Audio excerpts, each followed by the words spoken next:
Kalau nggak dilaporkan nanti ada denda lagi gitu kan ya. Berikutnya kita akan coba praktik SPT masa PPN. Nah, kalau yang tadi, ini dashboardnya lagi ya Bapak Ibu ya. Kalau yang tadi kan kita masuk ke menu e-faktur ya untuk pembuatan faktur pajaknya. Sekarang kita kalau ini di versi, saya pakai versi bahasa Indonesia nih ya. Nanti tinggal dihitung aja kalau misalnya ragu. Di tab urutan keempat nanti ada surat pemberitahuan atau SPT. Kliklah itu. Nanti menunya akan berubah menjadi seperti ini. Nah, nanti kelihatan nih di sini dashboard baru lagi. Di sini kelihatan nih SPT apa aja yang sudah pernah kita buat. Nah, kita kliklah buat konsep SPT. Ini masih konsep ya Bapak Ibu ya. Kita klik, itu di sebelah kiri nanti ada status-status itu konsep SPT, SPT menunggu pembayaran, SPT dilaporkan, SPT ditolak, dan SPT dibatalkan. Nanti akan kita bahas satu persatu. Jadi kalau misalnya nanti Bapak Ibu misalnya sebagai PIC tiba-tiba dapat STP dengan eh, status bahwa ada SPT masa PPN yang belum dilaporkan atau SPT jenis apapun yang belum dilaporkan, tinggal dicek di menu ini, benar nggak memang kita belum pernah melaporkan. Karena seharusnya kalau sudah terlapor kelihatan di sini, tapi kalau apa yang sudah dilaporkan akan kelihatan semua di sini. Itu bisa di cross check bareng-bareng deh. Itu tadi yang disampaikan di awal bisa interface ya antara dua apa, sorry di menunya wajib pajak dengan di menunya petugas bisa kelihatan dengan jelas. Bisa di cross check bareng-bareng. Kita klik buat konsep SPT. Nah, ini yang apa? Ada pilihannya. Oh, SPT jenis apa yang kita bikin gitu. Ada PPN, PPh Badan. Nah, ini kan statusnya kita lagi praktek PPN ya. Maka kita klik pilih PPN, kemudian kita klik lanjut. Seperti tombol di sini, di sebelah kanan. Nah, nanti kita pilih periode dan tahun pajaknya. Mau masa kapan, tahun pajak berapa, seperti itu. Tinggal disesuaikan aja ya, Bapak Ibu ya.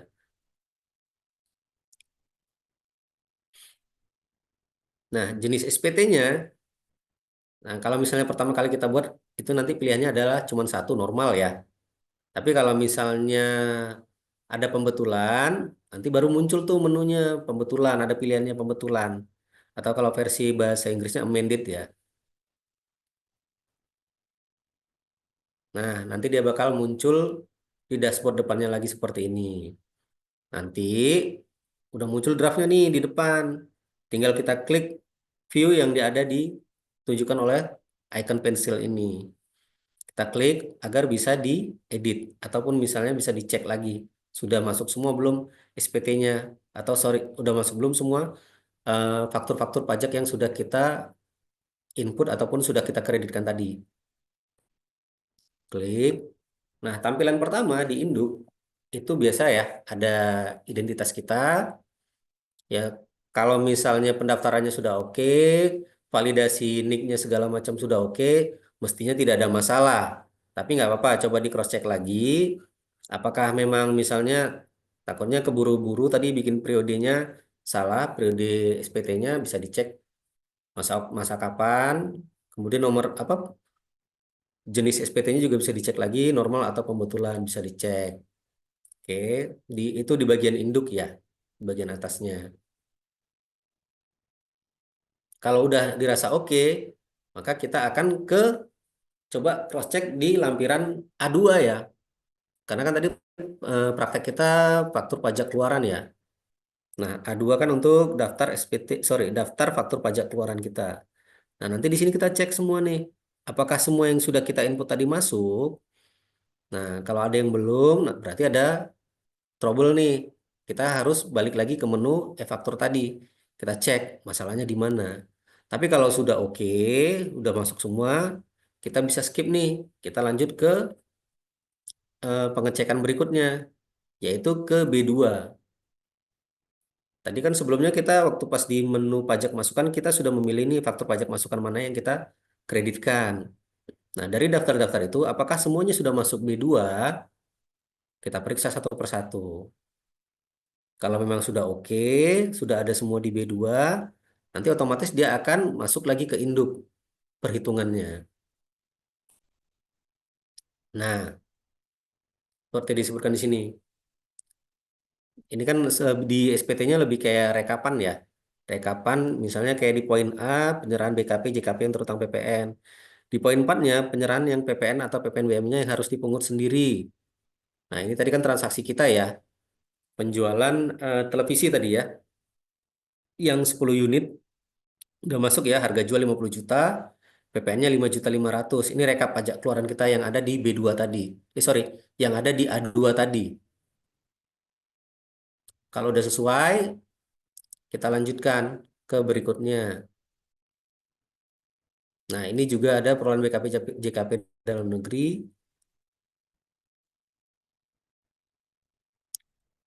Oh, ini rekap pajak masukan kita ya, Bapak Ibu ya. Ini bisa dicek. Rekap pajak masukannya udah sesuai belum? Harga penggantinya udah sesuai, PPN-nya udah sesuai. Kalau udah sesuai semua, tinggal kita lanjutkan. Nah, kalau di contoh soal, ini pajak masukan yang dapat diperhitungkan 3.960.000. Status PPN kita kalau yang di contoh soal adalah kurang bayar ya, Bapak Ibu ya. Terlihat di poin E, PPN kurang atau lebih bayarnya disebutkan di situ 1.540.000. Nah, karena di contoh soal kurang bayar, makanya nanti kita akan di apa namanya? Kita akan melakukan pembayaran. Tapi kalau misalnya nanti Bapak Ibu di rumah mau coba-coba nih, kan mungkin ada yang transaksi dengan bendaharawan. Biasanya kan lebih banyak kejadiannya jadi lebih bayar ya. Kalau memang ada terjadi kelebihan pembayaran, tinggal dipilih di sini. Ada kompensasi, ada dikembalikan melalui pengembalian pendahuluan yang nanti akan diproses oleh teman-teman apa fungsional penyuluh, atau pilih yang ketiga, dikembalikan melalui pemeriksaan. Nah, itu nanti tinggal opsional dari Bapak Ibu semua. Kemudian jika memang ada kelebihan pembayaran kan nanti otomatis diteliti dulu nih atau diperiksa. Nah, ketika misalnya nanti memang benar hak Bapak Ibu akan dikembalikan. Nah, ketika akan dikembalikan maka seperti yang di awal tadi disebutkan oleh Mbak siapa? Mbak Ega dan Mbak Dian, nomor rekening tadi yang dimasukkan di awal nanti akan harus diterapkan di sini. Nanti uangnya kelebihan itu, kelebihan setelah hasil setelah diperiksa atau diteliti oleh teman-teman di sini, kelebihannya itu akan dikembalikan langsung masuk ke rekening Bapak Ibu yang dicantumkan di data kita, sorry, yang di data pada saat pendaftaran. Oke, kembali ke contoh soal kita. Ini statusnya adalah kurang bayar ya, sebesar 1.540.000. Ini jika memang misalnya ada PPNBM, kita skip saja dulu karena tidak ada di contoh soal. Ini tadi ya, kalau misalnya ada transaksi dengan apa? Dengan pemungut, kan ada bendahara, ada BUMN, BUMD, bisa dilihat di poin 7 nanti. Pemungutan PPN atau PPN, pemungutan PPN atau PPN dan PPNBM oleh pemungut PPN. Nanti bisa di cross check di sini. Sekali lagi kita ingatkan kepada Bapak Ibu, jika memang bertransaksi dengan pemungut, mohon berkasnya diamankan. Karena biasanya ya kalau misalnya terjadi salah setor di pemungut atau gimana, yang duluan akan dipertanyakan adalah Bapak Ibu dahulu karena sebagai penerbit faktur pajaknya. Oke.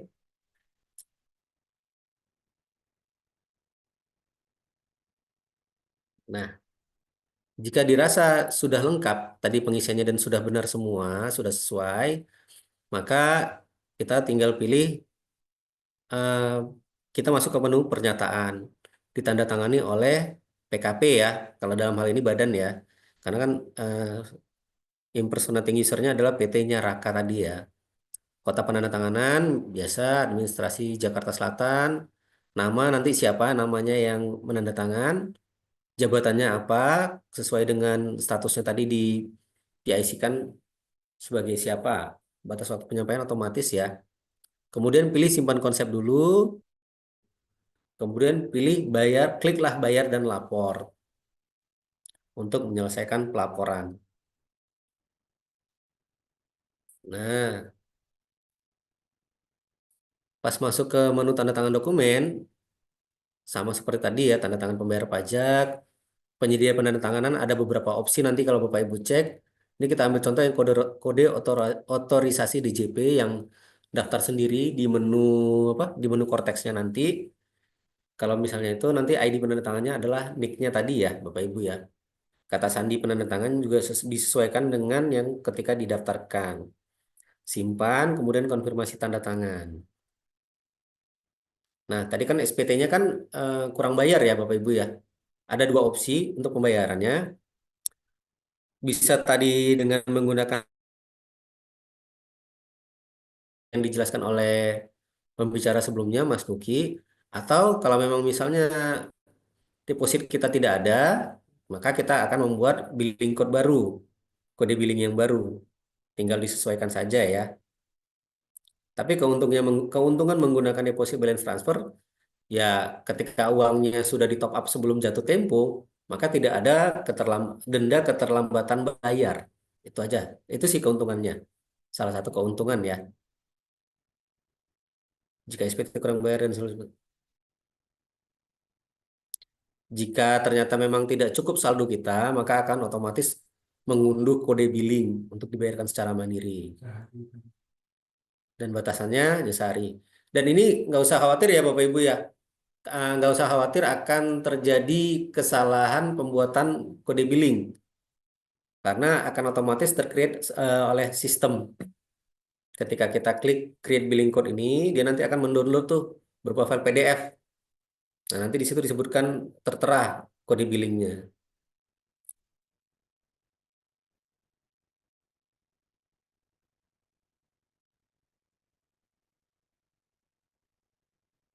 Ini sama, send dokumennya, sama seperti yang tadi, tinggal save dan confirm sign.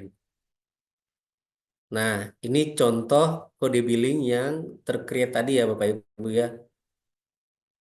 Berupa PDF, ada kode billingnya otomatis, masa pajaknya. Jadi jangan khawatir akan terjadi kesalahan pembuatan kode billing. Oke, kode billingnya juga sudah ada. Nah, ini nanti tinggal dibayarkan ya Bapak Ibu ya.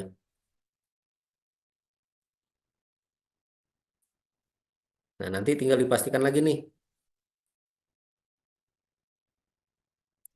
Mohon dibayarkan sebelum masa aktif kode billing berakhir.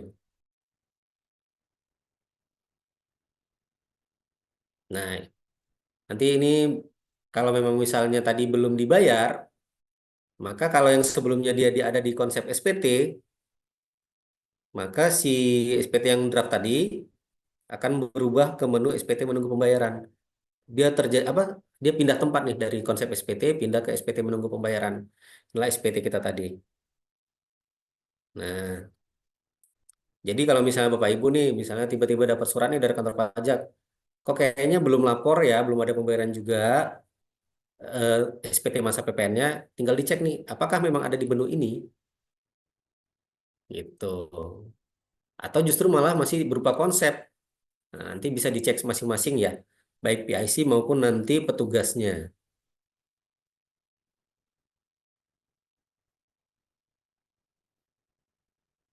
Nah, jadi kalau misalnya tadi kode billing juga bisa dibikin di menu pembayaran, ada daftar kode billing belum dibayar.